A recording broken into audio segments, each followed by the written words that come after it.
សួស្តីអ្នកទាំងអស់គ្នាថ្ងៃនេះនឹងខ្ញុំមកធ្វើ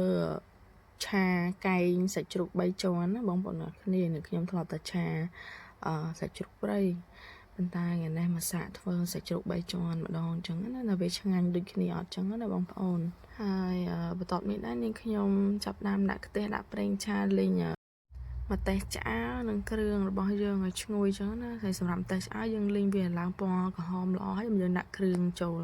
បន្ទាប់មកយើងចាប់ផ្ដើមចាក់សាច់ជ្រូក3ជាន់យើងចូលលីងមើលទៅយើងសព្វល្អហើយបន្ទាប់មកយើងចាប់ផ្ដើមដាក់ខ្ទិះដើមចូលបងប្អូន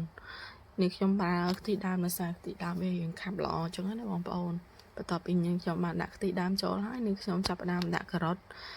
ហើយនឹងខ្ញុំឆាវា2-3ត្រឡប់ទៅនឹងខ្ញុំចាប់ដើមដាក់ត្រប់ពុតញោមនិងត្រប់ស្រួយចឹងណាបងប្អូនឆាវាទៅឆាវាមកមើលទៅត្រប់យើងឆ្អិនល្អយើងចាប់ដើមដាក់គ្រឿងទេសយើងចូលមានដូចជាប្រេងខ្យងម្សៅស៊ុបខ្នុរហើយនិងស្ករត្នោតនេះខ្ញុំអត់សូវប្រើស្ករសបងប្អូនដោយសារតែ